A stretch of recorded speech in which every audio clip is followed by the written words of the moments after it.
What's going on, y'all? It's hot, but we're off vacation now. Oh, I'm still on vacation work-wise. I got one more day, and then I have Saturday, Sunday off, and then I'm back to work, back to the usual. But, so, back to the grind, back to what's usual, back to what's familiar. It's honestly a good feeling.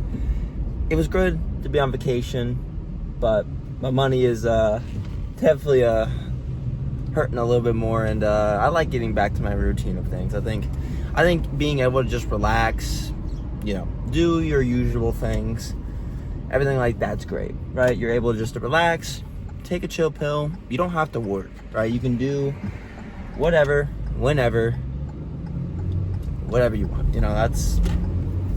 It's great. But now we're back to this, and I can't complain about it. I missed it. But today is going to be leg day.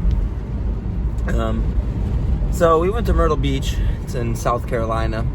And from Indiana, it's my hometown, or home state, sorry.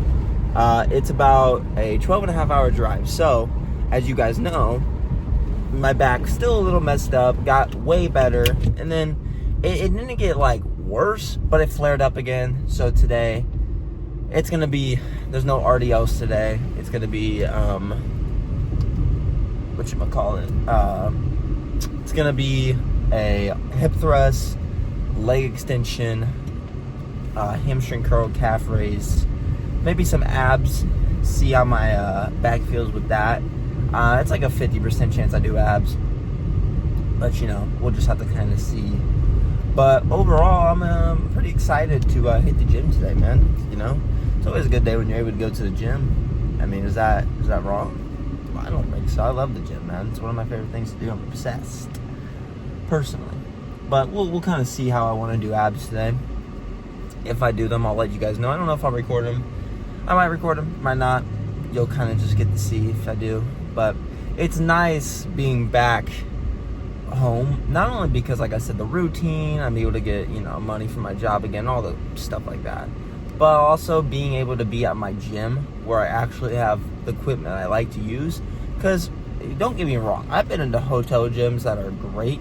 I've been into two that are really good. The one I can vividly remember that was top notch, top of the line, was this one in Indianapolis. And it was called, we have a 20% off. It was expensive, $300 a night or something. Crazy expensive. We only stayed a night there because I think we were going to see an NBA game or something. But the gym there, they had a Smith machine, demos up to I think it was only 50s, but literally all the machines you could want.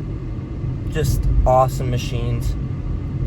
Just a great time. And then they had a pool right next to it, so if you wanted to do cardio, you could do the treadmill, Stairmaster, or you can go into the pool. And then they had a sauna and stuff. It was great. I wish I'd stayed longer than just a day there so I can get more of the experience of that, you could say. But I can't complain about it, man. I'm super psyched. And just super excited to get back into what I know. It's good, I think, to expand your horizon and get more experience in life. But being able to also have a routine and do the things that you already know, what you're good at, and just do those things at the places that's also a good feeling, right? That's why I say you need to have experience in life, but you also should be able to do the things that you already know, right? Like the gym for me at certain places. This gym I'm going to today, been there so often, I miss it, and it's just one of my favorite places to be.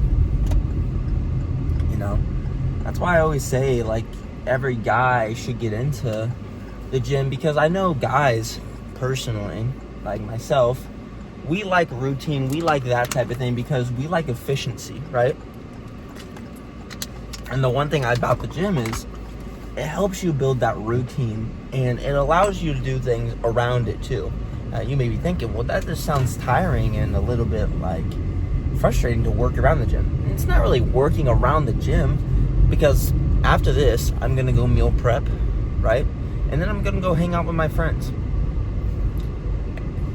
That sounds like a good time to me.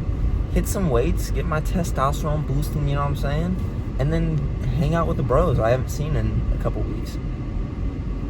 So, it's all nice, bro. I mean, That's why I say there's no really downfall or downside of doing the gym. You know, there's so much benefit, right? Like, there's instances where it could definitely be bad. Depends on if you're too obsessed, right? Like, you just spend all your time in the gym, right? Or you're injured and you're just constantly re-injuring stuff. That's bad.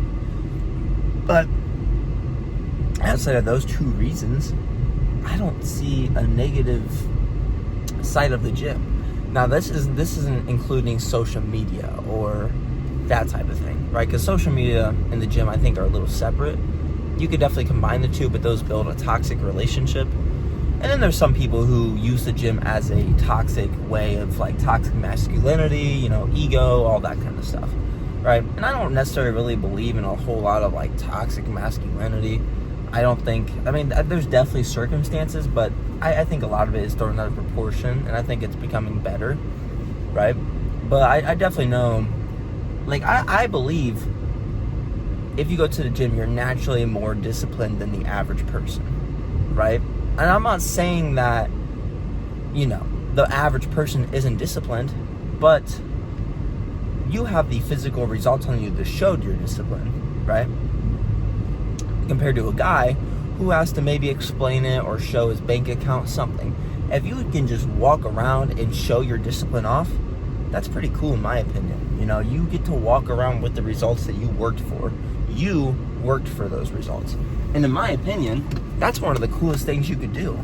Imagine you've spent 2 years in the gym compared to 2 years ago. Let's say 2 years ago, let's say you and your family are having a cookout, right? And they have a pool or something. And you 2 years ago were super fat or super skinny, and now you finally have the results to where before, you know, they used to call you names or whatever, not, you know, just pick on you a little bit.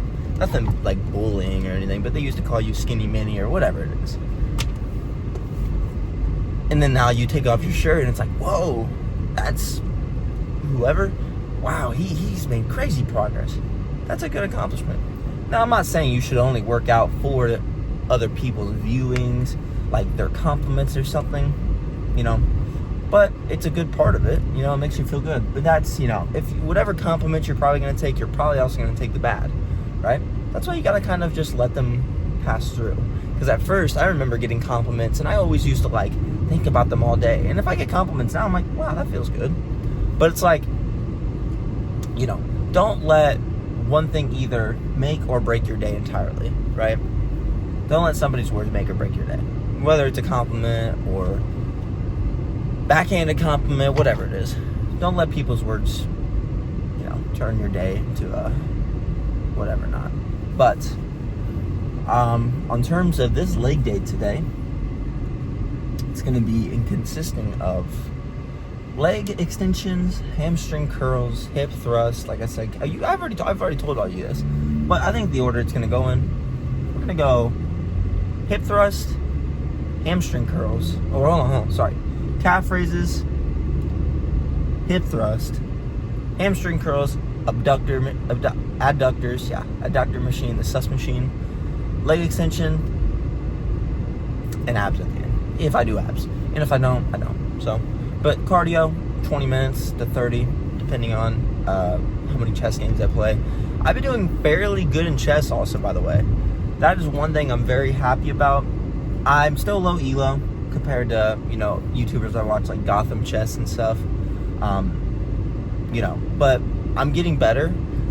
So my problem before was, it's like, not that I didn't make good moves, but I didn't think about moves, and I didn't think ahead, right? Like, I would place a move, but then not think while the opponent is making a move also. I would just kind of make a move, and then I would think when I was on the spot, right? Now, if you're just playing a buddy and you don't have like a time limit, you can kind of do that. You don't have to do that where you don't have to think on a certain time. You can kind of think while you're making a move. But, you know, also at the same time, you don't want to be taking 20 minutes with your buddy. You're just playing a friendly game. If you lose, you lose, right? No biggie. But, you know, the one big thing that I've learned with chess, and this is probably just common ball knowledge that everyone should know and, you know, maybe knows. Think of your moves before you have to play, right? That makes the game so much easier. You don't have to do things on the fly. You could just kind of know them preemptively, use less time. You know, there was one game I played though. I was obviously on vacation. I was hanging out outside. I had all the time in the world to play chess. I had all the time to do whatever I wanted, read my book, whatever. And I remember this guy I was playing, and I was beating him tremendously. I had more pieces. You know, I had a rook. He had no rook. I took his queen. Actually, I didn't take his queen. I had a rook. You know, I had bishops. I had a knight too. And some pawns. I was doing really good. But then our layout, I guess you could say, or the positioning of our pieces, I didn't realize this, but I made one blunder that whole game. Right? It was the mid game, and it was where my king was not able to move, and I didn't see this. His rook was straight down to where if I couldn't get his queen out if he made the certain move, and he was taking 4.5-5 minutes out of 10 minutes just for this one move. And I thought, okay, he knows he's gonna lose. He's just wasting time. He makes this one move. I look back on my phone. I thought he cheated for a second because I'm like, how did he just checkmate me? And I saw this one move and I was so upset. I'm like, how did I not see that? And because I thought he was wasting time. I don't know if he was just like making sure there was no possible way I could checkmate him, because like I said, I'm still fairly new to chess. So even if there's a checkmate that's pretty obvious, I still want to make sure before I make that move, I'm looking at everything around that. Like, okay, am I missing a bishop that's on the other side of the map or something? You know, I just want to make sure. But overall, man, I mean, I see no, like, I don't want to say, it's like the gym thing. I don't see any down reason for playing chess, but you can get obsessed, right? And I definitely had a moment of time. So, right, as a gamer, right, I can say that. I used to be a gamer. I'm not as much of a gamer anymore. I have games I want to beat. I have like a list of games I want to beat. I'm going to get to it eventually. Like games I've never beat. But, as a gamer, one of my biggest things was I like to be better at people. And it's not even like bragging things. Maybe against my buddies if, like, you know, they play chess, but I want better elo, right? Not maybe than them, but just I want high elo to be like, yeah, I'm at 2,500 elo. That'd be cool to say, right? Then you're like a grandmaster level on chess.com, at least. But, you know, I remember that when I was playing chess, I was obsessed with it. And I'm not obsessed, but I love chess. I like playing with my buddies. You know, whoever wants to play, I'll play it nonstop. But there was a time where I was, you know, playing about 30 games of chess a day. Not 30, probably, it wasn't 30. I don't know why I said 30, like 10 or something. But now I play like probably 2 to 3, maybe 4 or 5 games a day. Maybe not even 1 sometimes, but usually, you know, 2 to 3. But I was playing like 10 games a day, you know. And I was playing like 5 against real people, 5 against bots. You know, just to not affect my elo or whatever. But I remember when I would lose a game, it would affect my day.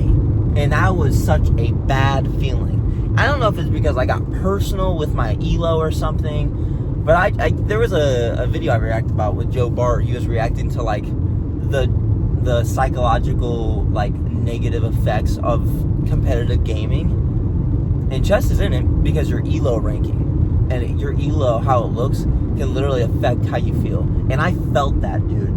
I remember there was one day, my fiance now, I gotta get used to it. My fiance, she did nothing wrong. I lost a game of chess during this time, and I was pissed. And I remember she would just ask me some simple question. I'd be like, I would just get so mad. Just for no reason. Not at her, but just because I lost my game. And then it took me about another couple minutes to reset, and I would play another game of chess. And then I'd lose again, and I would get so much more mad. I would just go quiet, and then I would have to take about 5 minutes, and I'd be like, okay, I'm going to get off chess for the day. And then I was able to kind of, you know. But I can definitely tell, you know, if I lose a game of chess that I think I'm going to win. Now, if it's like, it's one of those games, too, where it's like I'm about to win because of time, or I'm about to win, you know, it's a game where it goes long, right? not a game where it's like I lose in a couple moves or I, whatever not. Like if they checkmate me in the very beginning somehow, I'll just think, man. Because the one thing about chess, the perfectly way to explain it is, if you lose, it's entirely your fault. There is no pay to win. There's nothing. There's usually not any cheating involved at this level or anything, because it's, that would be pointless. But, man, I'm going on a chess rant. You guys are here for the gym. Actually, you guys are probably here just for me, I'd hope. That's the one thing I built this channel around, was just so you guys could just, kind of just talk back and forth with me, just kind of relate to the things I'm saying, maybe relay it, spread it around, whatever. So, but we're going to get into this leg day now. I'm going to jam out to my music and have a great time. All right, so we got set one right here. Just mainly getting a good squeeze at the top, training heavy and hard. Make sure we get a deep stretch in the bottom as well. And we're going to be doing a drop set this set and train to failure. And we're floating all the way up.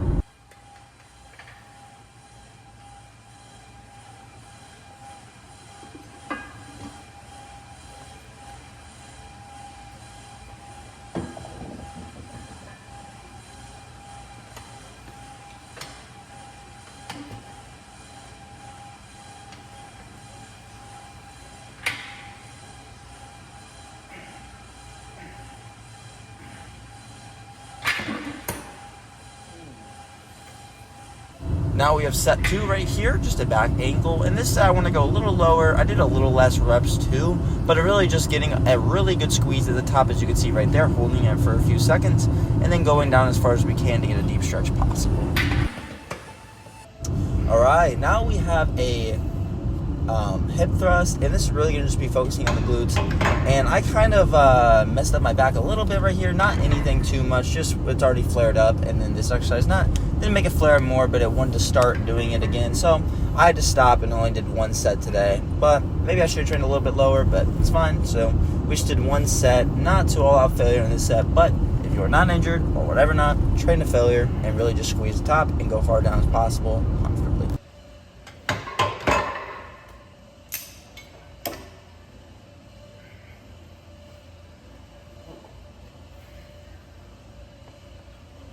Now we have one set of hamstring curls. We're going to be just really controlling the weight on the way up and on the way down, just really squeezing on the top and going slow on the way down, keeping our feet kind of close in together and making sure they're not pointed straight out and they're a little kind of, you could say, like outwards.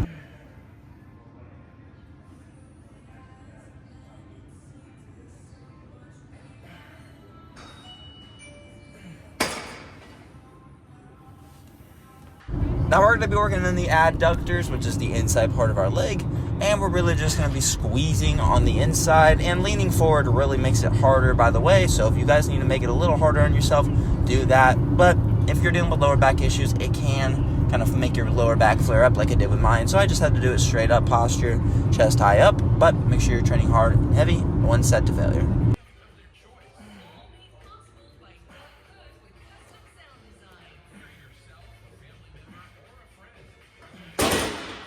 And now we're going to be doing one set of a leg extension to failure and doing pause reps at the end, which mainly means pause for about 3 to 4 seconds and then do bang out a couple more reps. And then that's really about it. Make sure your legs are exploding on the way up and go slow on the way down, squeezing as much as you can and exploding all the way to the top if you can.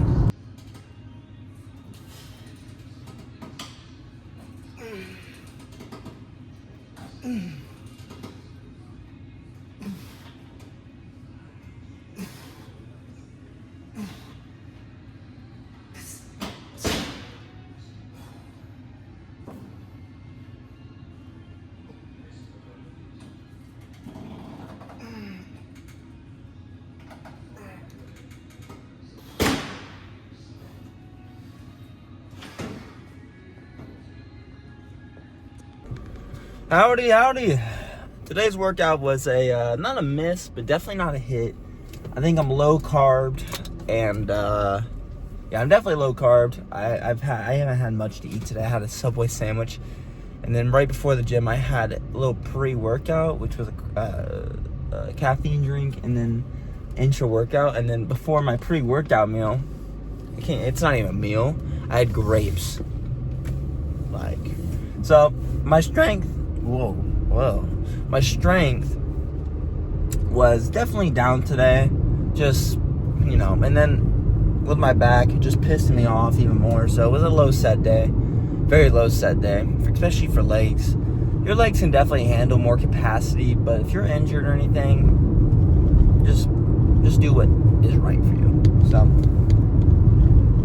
oh my gosh, dude. And I'm also just getting mad for some reason. I don't know why, but I've been crashing out low-key today. I don't know why exactly I have been, but, I think it's just like that, getting back from vacation. It's like, man, this sucks. I'm not on vacation anymore. But it's also a good thing because now I'm back to my routine like I told you guys earlier. So, I won my game of chess. I played 2 games of chess. Lost one, won one. You're probably going to lose 50 to 60% of the times unless you're a grandmaster. But even then. So, other than that, y'all, I'm going to get out of here. I'm going to get going.